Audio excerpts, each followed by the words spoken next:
Pengertian genetika sel. Genetika adalah ilmu yang mempelajari sifat-sifat yang diwariskan. Keturunan adalah proses biologis di mana orang tua mewariskan gen kepada anak atau anaknya. Istilah genetika atau kata serapan dari bahasa Belanda genetika, adaptasi dari bahasa Inggris genetics, dibentuk dari bahasa Yunani, yevo geno yang berarti melahirkan, adalah cabang biologi yang mempelajari pewarisan sifat pada organisme maupun suborganisme seperti virus dan prion. B. Cabang-cabang genetika. Genetika terbagi menjadi dua cabang, yaitu ilmu murni genetika maupun ilmu terapan genetika. Cabang-cabang ilmu ini terbentuk terutama sebagai akibat pendalaman terhadap suatu aspek tertentu dari objek kajiannya. Cabang-cabang murni genetika antara lain 1. Genetika molekuler, 2. Genetika sel, 3. Genetika populasi, 4. Genetika kuantitatif, 5. Genetika perkembangan. Adapun cabang-cabang terapan genetika antara lain 1. Genetika kedokteran, 2. Ilmu pemulihan, 3. Rekayasa genetika atau rekayasa gen. C. Substansi genetika.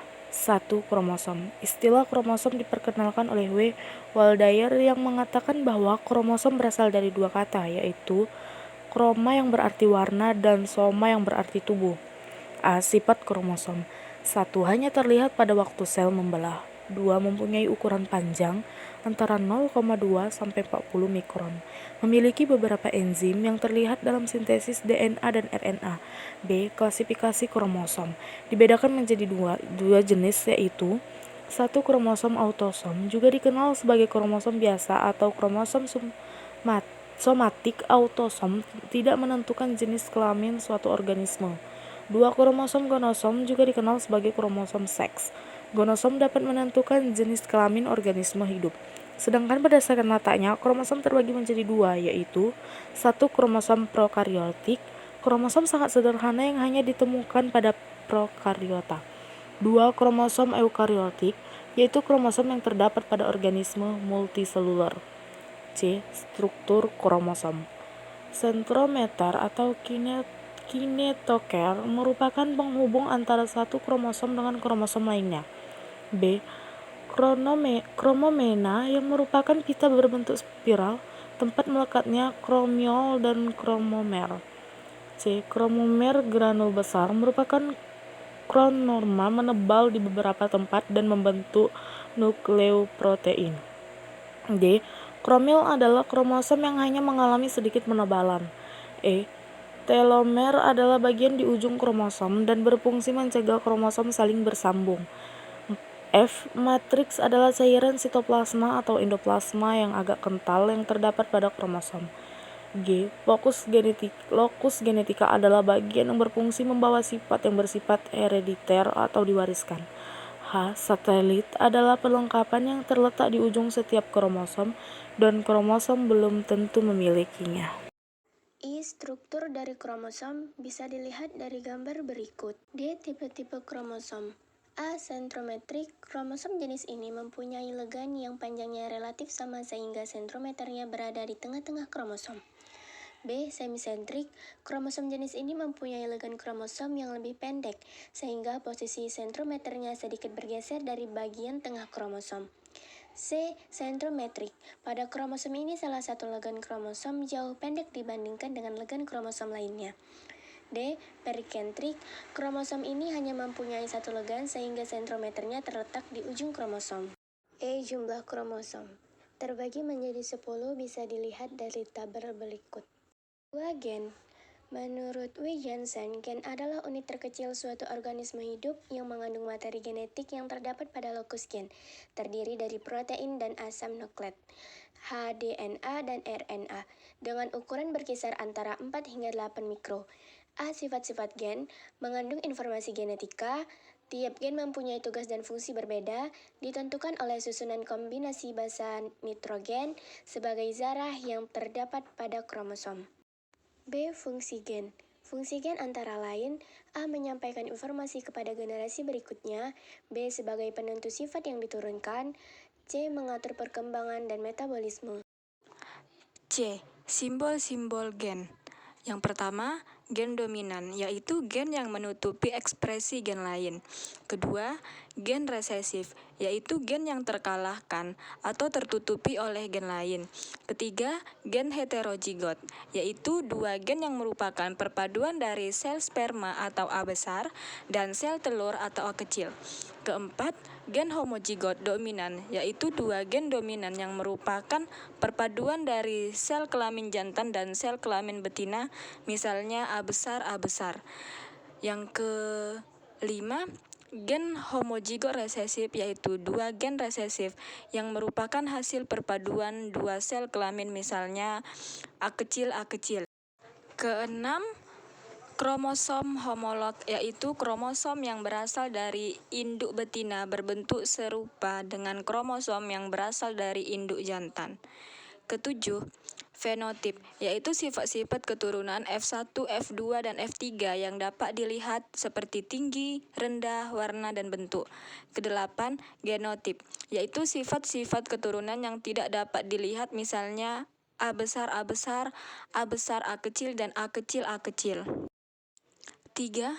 DNA dan RNA.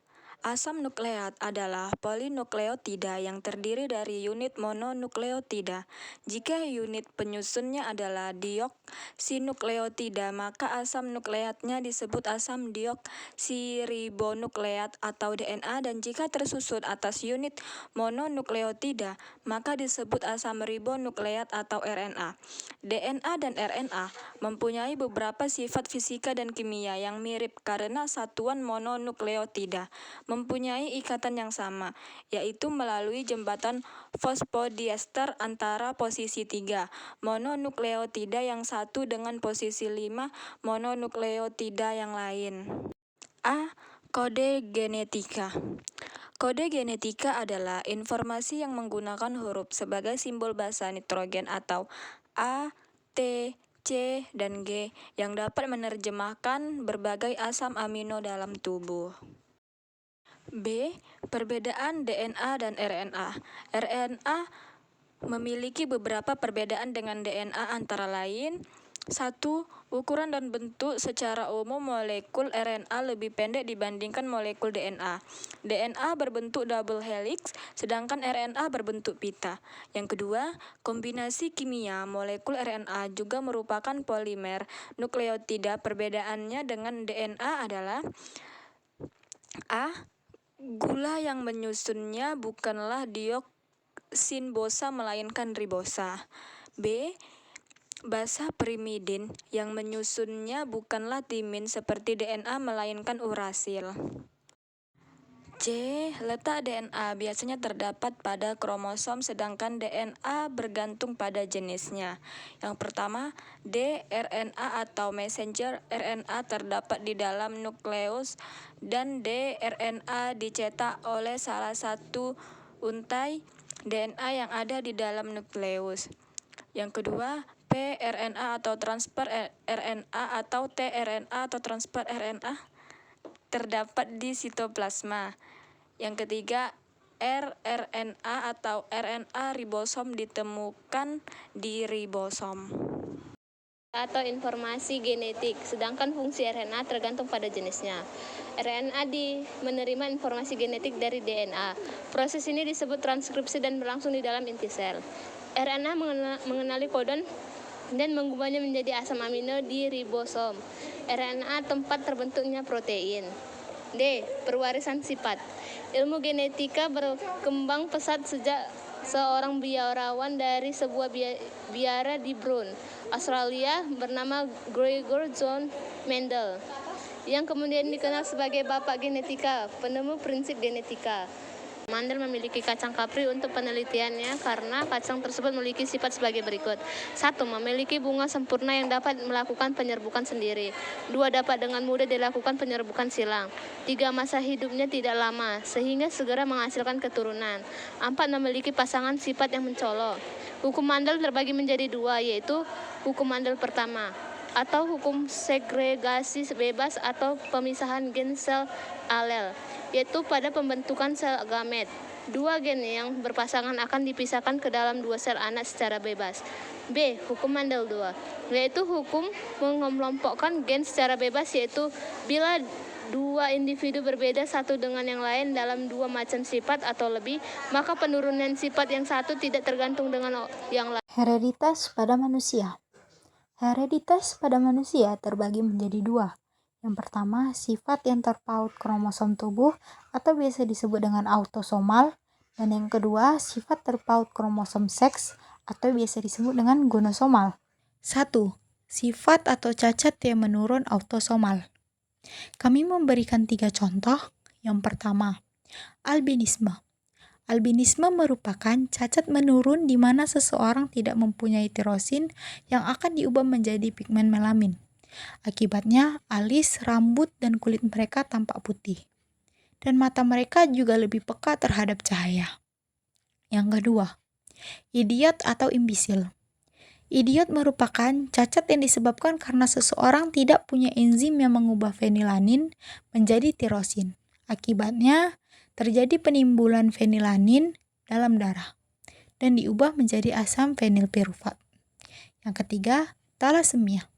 Talasemia adalah kelainan di mana sel darah merah seseorang berbentuk tidak teratur.